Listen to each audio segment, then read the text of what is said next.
मालेगांव शहर जो आज यहां मजलिस फल फूल रही है, लहलहा रही है, यहां पर मजलिस की जो सरसब्ज और शादाबी इस सियासी बंजर जमीन पर अगर आप लोगों को दिख रही है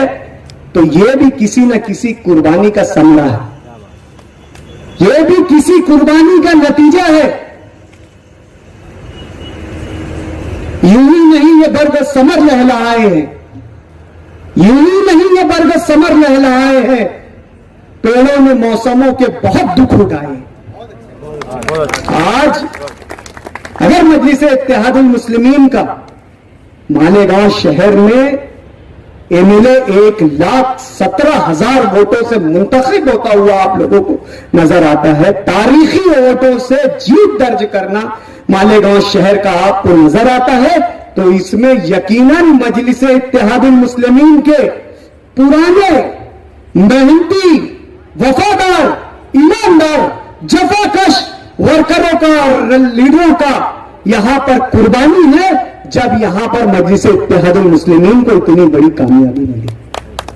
सियासी घराने से ताल्लुक रखने वाले हैं हम,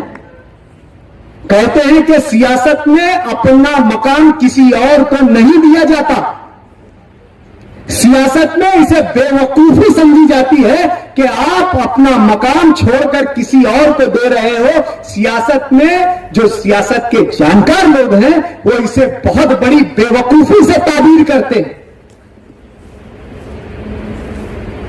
लेकिन हमने यहां पर अगर ये कुर्बानी दी तो इस नियत के साथ दी कि अल्लाह हमारी इस कुर्बानी को रायगा नहीं जाने देगा और इंशाअल्लाह अजीज यहां पर मजलिस का सब्ज हिलाली परचम अपने लहलाते चांद और तारों के साथ लहराएगा। इस नियत के साथ हमने कुर्बानी दी और अल्लाह ने उस कुर्बानी को कबूल करते हुए महाराष्ट्र भर की तारीख में तारीख बनाते हुए यहां के नुमाइंदे को कामयाब किया। हमने हमारा खुद का असेंबली टिकट छोड़ा, छोड़ने के बाद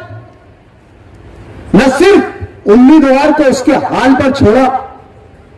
यह नहीं किया हमने रात और दिन, हर पहर, हर लम्हा, हर लहजा इस बात की फिक्र किया कि मालेगांव शहर से कैसे मजलिस के उम्मीदवार मुफ्ती मोहम्मद इस्माइल कासमी चुनकर आए। हम तीन भाई जो सियासत में हैं, जो कॉरपोरेटर हैं, हम में हमारी जान और माल की परवाह ना करते हुए मुफ्ती साहब की कामयाबी के लिए लग गए, जुड़ गए। फिर दिन को दिन नहीं समझा, रात को रात नहीं समझा, अपने पैसों को अपना पैसा नहीं समझा। जिस इलाके की जिम्मेदारी ली, यह गुरुवार वार्ड इलाका जहां पर मैंने और अब्दुल माजिद हाजी ने जिम्मेदारी ली, कभी मालेगांव की मुफ्ती मोहम्मद इस्माइल की सियासी तारीख में आज वो चौथा इलेक्शन गालिबन लड़े, तीसरा इलेक्शन लड़े और कॉरपोरेशन लड़े,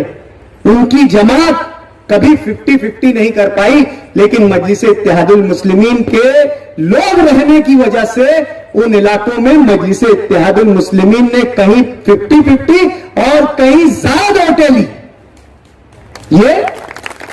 हमारी मेहनतों का नतीजा और समरा था। इसके अलावा मेरे वालिद मोहतरम ज़ईफ है, कमजोर हैं, लेकिन अगर स्टेट से उनको जिम्मेदारी निभाना पड़ी तो उन्होंने स्टेट से जिम्मेदारी निभाया। मेरा मजीद एक छोटा भाई जो सिविल इंजीनियर है, मेरा बेटा सिविल इंजीनियर है, मेरा एक भांजा सिविल इंजीनियर है, मेरा एक भांजा मैकेनिकल इंजीनियर है, मेरे कई भांजे भतीजे जिनको कभी हमने हमारे इलेक्शन में हमारे इलेक्शन के क्या हालात है यह भी नहीं बताया, तो बाहर निकालने की बात बहुत दूर की। कभी हमने उनको यह भी नहीं बताया, हमारे भांजे भतीजों को हमारे वार्ड की लिमिट्स भी नहीं मालूम, हुदूद भी नहीं मालूम। ऐसे लाडो प्यार से नाजों से पाले हुए बच्चों को भी हमने मुफ्ती मोहम्मद इस्माइल कासमी की जीत के लिए पेश कर दिया। वो इलेक्शन जहां पर शहर में गुंडागर्दी उरूज पर थी, उस वक्त के कांग्रेसी जिम्मेदारान अपनी गुंडागर्दी और अपनी बेरार रवि से पहचाने जाते थे। उस इलेक्शन में मजलिस के नाम पर, मजलिस की कामयाबी के लिए यूनुस ईसा खानवादे ने अपने आप को पेश किया और हर हालात में सीना सफर होकर मुफ्ती मोहम्मद इस्माइल को कामयाब करने की जद्दोजहद की और कोशिश की। मेरा छोटा भाई अब्दुल मालिक उस दिन मुफ्ती मोहम्मद इस्माइल कासमी को बुलेट पर बैठाकर हर वो जगह जहां पर कांग्रेस का गुंडागर्दी की बिना पर गलबा होता है, जहां पर कांग्रेस दादागिरी से तमाम वोटें जो है बूथ कैप्चर करके वहां पर 90% वोटें हासिल करती है, वहां पर हमने जाकर पासी सोडा फैक्ट्री हो, चाहे स्कूल नंबर 1 हो, चाहे जमूरी स्कूल हो, चाहे स्कूल नंबर 14 हो, चाहे शेख उस्मान स्कूल हो, उन तमाम स्कूलों में अब्दुल मालिक ने पहुंचकर सीना तान कर खड़े होकर उन जो कांग्रेसी गुंडों का मुकाबला करके मुफ्ती मोहम्मद इस्माइल कासमी को जितवाया और कामयाब करवाया। ये मजलिस के लिए हमारी कुर्बानी थी। हमने ये कुर्बानी अगर दी तो सिर्फ और सिर्फ मजलिस इत्तेहादुल मुस्लिमीन के नाम पर दिया।